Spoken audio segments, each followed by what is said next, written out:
जय श्री कृष्णा दोस्तों। हर हर महादेव। कैसे हैं आप सब? स्वस्थ और सुरक्षित होंगे।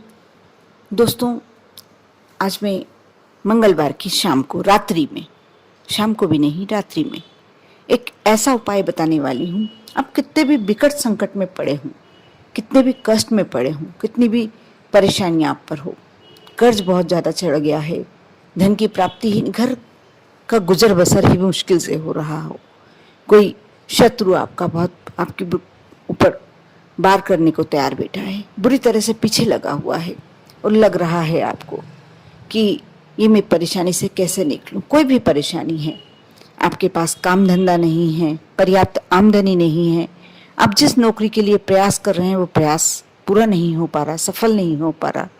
आज जो मैं उपाय बताने वाली हूँ, ऐसा हो ही नहीं सकता कि इस उपाय को करने के बाद, इस कार्य को करने के बाद, क्योंकि कहते हैं ये कार्य करने से स्वयं हनुमान जी का सिंहासन तक डोल उठता है। श्री राम भक्त हनुमान आपका वह कार्य अवश्य पूरा करते हैं, करना ही पड़ता है उन्हें। अब हनुमान चालीसा तो कई लोग प्रतिदिन करते हैं और पूरे श्रद्धा से, पूरी भक्ति से करते हैं, लेकिन हमें कैसे करना चाहिए हमें यह नहीं मालूम होता। हम इसके लिए क्या हमारे नियम होते हैं।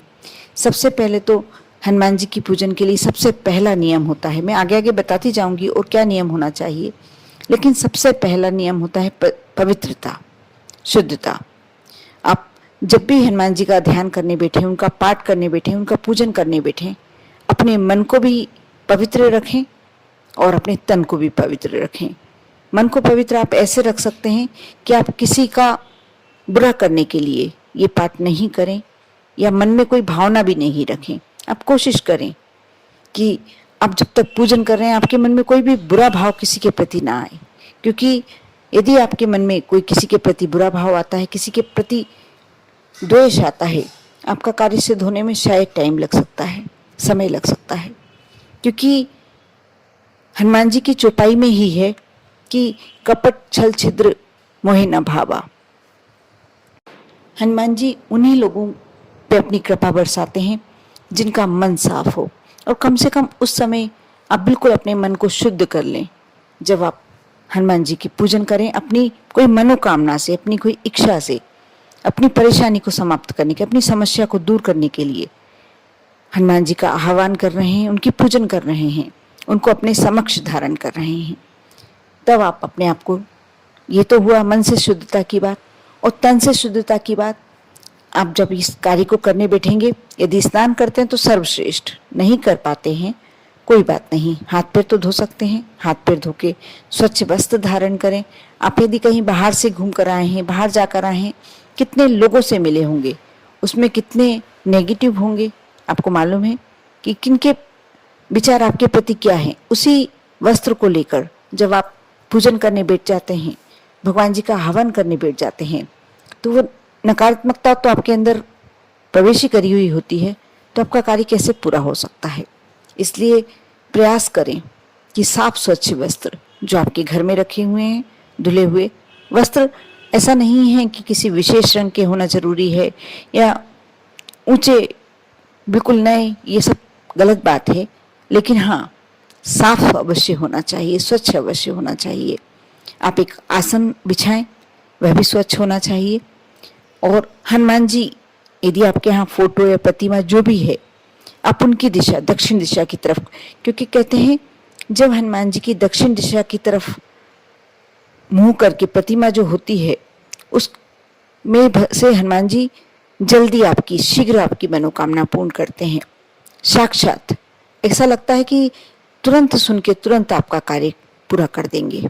ऐसा आप अपने घर के बड़ों से, वरिष्ठ लोगों से पूछ के देखना, या किसी विद्वान पंडित से पूछ के देखना, ये बिल्कुल अक्षर से सही है कि दक्षिण मुखी हनुमान हमेशा आपकी मनोकामनाएं शीघ्र पूरी करते हैं, ऐसा कहा जाता है और ये सच भी है।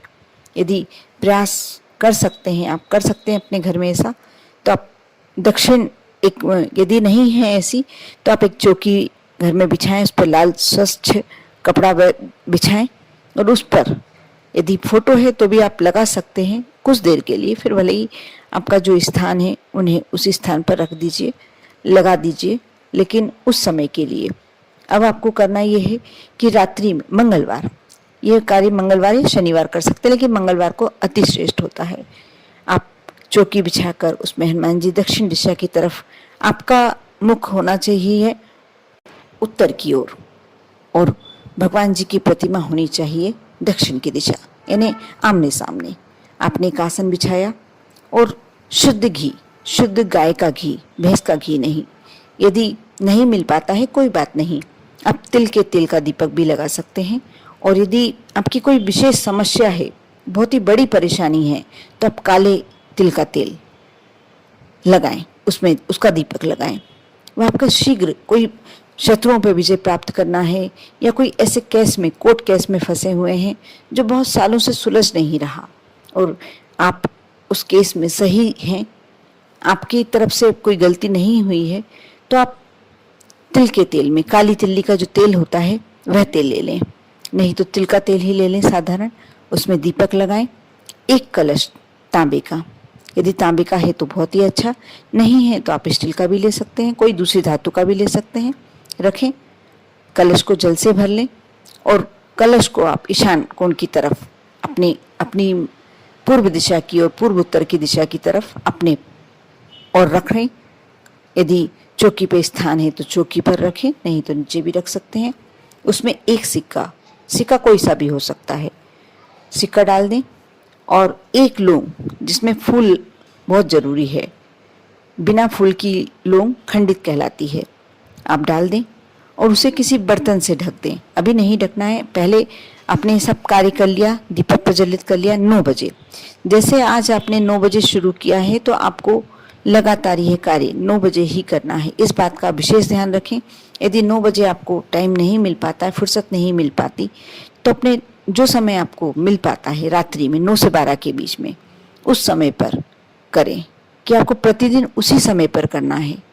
आपको यह कार्य 3 दिन, 5 दिन, 7 दिन, 11 दिन, इनमें से कभी भी, कितने दिन भी कर सकते हैं। सर्वश्रेष्ठ होता है 11 दिन करना। आपने कलश में सिक्का डाल लिया, एक लौंग डाल ली, जल भर लिया, दीपक लगा दिया। यदि गाय के घी का है तो गाय का घी का लगा लें, और यदि तिल के तेल का लगा रहे हैं तो तिल के तेल का लगा लें। दीपक प्रज्वलित किया। अब आपको करना है 3 बार हनुमान चालीसा का पाठ। उसके बीच में आपको ना उठना है, ना किसी से बात करना है, बिल्कुल एक ही आसन से ये कार्य करना है। और ये कार्य आपको लगातार, जैसे मैंने बताया, 3 दिन, 5 दिन, 7 दिन, 11 दिन, इतने दिन करना है। और आप चाहते हैं कि आपके कार्य में कहीं से भी बाधा नहीं आए, आपका कार्य शीघ्र ही पूरा हो जाए, तो आप 11 दिन अवश्य करें।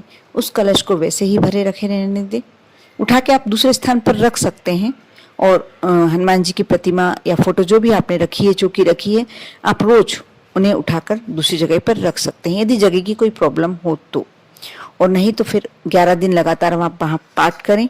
जब आपका 11 दिन का पाठ हो जाता है, उसके बाद आप सिक्का और जो लौंग है वह निकाल लें और उस जल का थोड़ा सा जल ले लें, आचमन कर लें।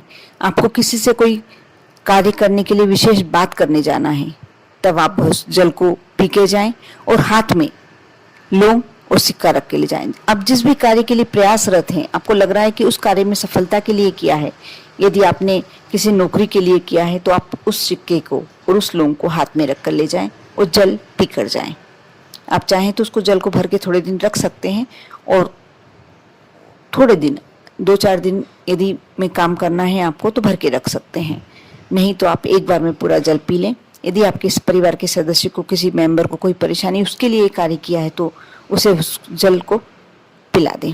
थोड़ा सा अपने घर में छिड़काव कर दें उस जल का। आप देखेंगे आपकी कितनी भी बड़ी समस्या है, कितनी भी बड़ी परेशानी है, इन 11 दिनों के बाद आपके साथ वह परेशानी नहीं रहेगी। लेकिन उस बात का आपको अवश्य ध्यान रखना है कि वह सिक्का और लौंग आपको, जब तक आपका काम नहीं हो जाता, कार्य नहीं हो जाता, उस सिक्के और लौंग को आपको रखना है। उसके बाद उस लौंग को आप किसी बड़े वृक्ष के नीचे डाल सकते हैं और या जल में प्रवाहित कर सकते हैं। सिक्का आप किसी गरीब को दे सकते हैं या आप नदी में सिक्के को भी डाल सकते हैं। जैसा भी आपको जो भी लगता है कि आप अपने उपयोग में नहीं लेना है, कुछ दिन चाहें तो आप अपने गले में रख सकते हैं, लेकिन उस सिक्के को आपको अपने उपयोग में नहीं लेना है। इस कार्य को कर देखें, इस उपाय को कर देखें। यदि कोई बहुत बड़ी समस्या से ग्रस्त हैं तो भी आप देखना इतना पॉजिटिव रिजल्ट्स है। जिसने भी ये कार्य किया है उसने पर्सनली फ़ोन लगा कर कहा है कि ये कार्य मेरा हो चुका है। आपने यह उपाय बिल्कुल ब्रह्मास्त्र है। जो भी ये उपाय कर लेता है उसके ज़िंदगी की सारी समस्याएं दूर हो जाती है। ये मानकर चलिए कि आप ब्रह्मास्त्र का उपयोग कर रहे हैं और आपका खाली नहीं जाएगा। बस कुछ बातों का ध्यान रखेंगे तो आपको पवित्रता का ध्यान रखना है, समय का ध्यान रखना है, और दिन आप पहले संकल्प अपने मन में जब पहले दिन कार्य करेंगे, जब पहले दिन हनुमान चालीसा का पाठ करेंगे, आपको संकल्प लेना होगा मन ही मन कि मैं 3 दिन करूँगा, 5 दिन करूँगा, 7 दिन करूँगा, 11 दिन करूँगा। जितने दिन भी आप कर सकते हैं। वैसे में तो मेरी तरफ से यदि आप मेरे से पूछना चाहेंगे तो मैं कहूँगी कि आप 11 दिन तो करें, क्योंकि हनुमान चालीसा करने में बिल्कुल ज़्यादा टाइम नहीं लगता। और 3 बार हनुमान चालीसा का पाठ करना है, दीपक प्रज्वलित करना है, कुछ विशेष कार्य नहीं है। लेकिन एक बार आप यदि कार्य कर लेते हैं तो आप अवश्य, यदि आपका कोई रिश्तेदार पड़ोसी परेशानी में, तो आप उसे भी अवश्य बताएंगे किस उपाय को करके देखो। ये बिल्कुल आपको परेशानी से बहुत ही शीघ्र निकाल देगा। कर देखें, विश्वास बनाए रखें और आप पर और आपके पूरे परिवार पर हनुमान जी की कृपा तो बनी ही रहेगी। ओम नमः शिवाय।